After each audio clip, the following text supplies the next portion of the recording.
లేదో నా ఊరన్నా చెప్పు లేపుతాడు నా ఊరన్నకో లేడా అయినా టైంలో లేడా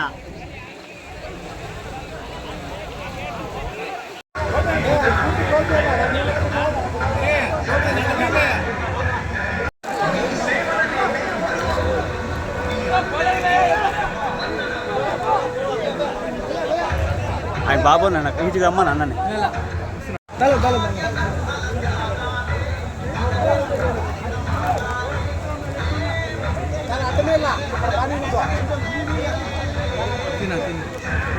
खालिद भाई आएंगा जल्दी खालिद भाई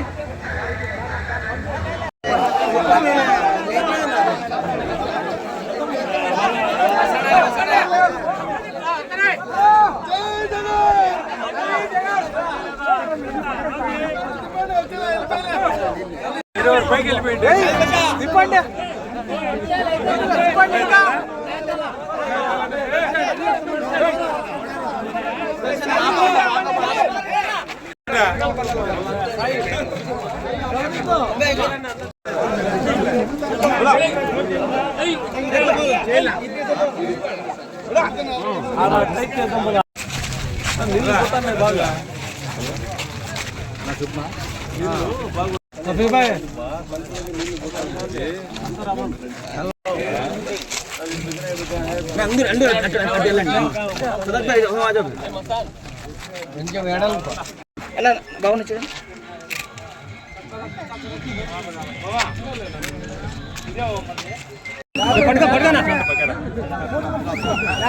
చేతి పెట్టేద్దాం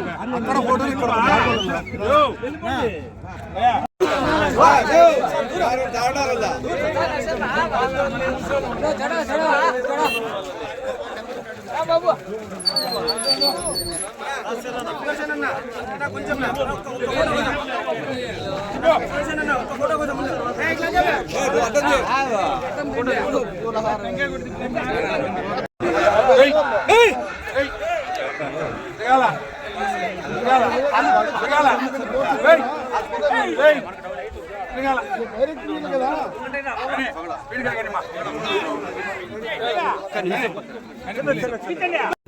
ఈరోజు నిజంగా చాలా శుభదినం.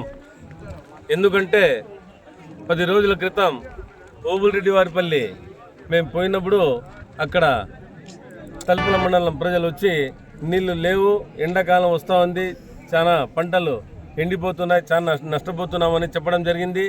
దానికి గాను నేను మరియు పూల్ శ్రీనివాసరెడ్డి అన్న, వజ్రభాస్కర్ రెడ్డి అన్న, డిక్కి బాబు, కులశేఖర్ రెడ్డి అన్న, వివేకానంద రెడ్డి అన్న, ఇంకా తలుపుల మండలం గిరి అన్న జెడ్పీటీసీ మరియు తలుపుల మండలం నాయకులందరూ కూర్చొని ఆలోచించి మాట్లాడుకొని నన్ను పెద్దిరెడ్డి రామచంద్రరెడ్డి గారి దగ్గరికి పంపడం జరిగింది.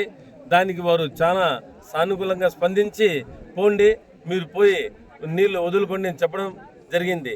దానికి కానీ ఈరోజు శుభముహూర్తం చూసుకొని మేమందరం కలిసి ఇక్కడికి వచ్చి ఈ గేట్ ఓపెన్ చేయడం జరిగింది. ఈ నీళ్లు ఈ స్పీడ్తో పోతా ఉండి చూసి చాలా సంతోషమవుతా ఉంది. ఎందుకంటే మేము ముందు అనుకున్నాం 4-5 రోజులు పడుతుంది తలుపులు పోయే వరకు అని, కానీ ఈ స్పీడ్ చూస్తూ ఉంటే 2 రోజుల్లోనే తప్పకుండా తలుపులకు చేరుకుంటుంది.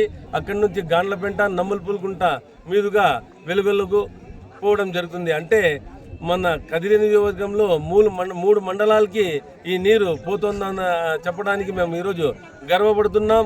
ఈ 3 మండలాల్లో ఎన్ని భూములు ఉన్నాయో, ఎన్ని పంటలు ఉన్నాయో అవన్నీ సస్యశ్యామలం అవుతాయి.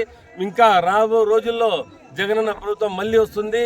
ఆయన ప్రభుత్వంలో వచ్చే రోజులన్నీ సస్యశ్యామలం పంటలు, ఇంకా ఎండాకాలం ఉన్నా కానీ వర్షాపాతం తప్పకుండా ఉంటుంది. ఎందుకంటే మీరు చూసినారు, గడిచిన 5 ఏళ్ళు చంద్రబాబు ప్రభుత్వంలో వర్షాలు లేక ప్రజలు విలువలాడినారు. ఇప్పుడు జగనన్న వచ్చిన తర్వాత వర్షాలు ఎక్కువైపోయినాయి, నీళ్లు ఎక్కడికక్కడ మనకు అవైలబుల్ ఉన్నాయి. ఈరోజు అలాగే వచ్చే ప్రభుత్వం వల్ల కానీ ఇలాగే జరుగుతుంది. ఈ నీళ్లు ఈరోజు మేము వదిలిన రోజు తప్పకుండా తలుపుల, గాండ్లపెంట మరియు నమ్మలపూలుకుంట మీదుగా ఆ ప్రజలకు అక్కడ ఉండే పంటలకు తప్పకుండా ప్రాఫిట్ అవుతుంది, వాళ్ళకు చాలా లాభం చేకూరుస్తుంది. ఆ పంటలు చాలా ఇది అయిపోతుందని నేను దీన్ని చెప్పుకోవడం జరుగుతూ ఉంది. కాబట్టి ఈ రోజు మేమందరం వచ్చి ఈ నీళ్లు వదలడానికి నాకు చాలా సంతోషం ఉంది. మేమంతా సంతోషిస్తున్నారు. ఇదంతా మన జగనన్న ప్రభుత్వంలోనే సాధ్యమని ఇంకోసారి నేను మిమ్మల్ని అందరికీ ఈ సందర్భంగా తెలియజేసుకుంటూ ఇక్కడికి వచ్చినందుకు ప్రతి ఒక్కరికి నేను ధన్యవాదాలు తెలుపుకుంటూ, నేను మర్చిపోయిన మా మైనార్టీ నాయకులు సాదత్ చాలా మంది వచ్చినారు. Chairman, municipal chairman Sadiq Pasha, Rafi Nayak MPP, Deevanalli, ప్రతి ఒక్కరు చాలా మంది వచ్చినారు. పేర్లు చెప్పుకుంటా పోతే అందరూ పేర్లు నాయకులే. కాబట్టి ఈ రోజు ఇక్కడ వచ్చిన ప్రతి ఒక్కరికి నేను ధన్యవాదాలు తెలుసుకుంటూ సెలవు తీసుకుంటున్నాను. జై జగన్.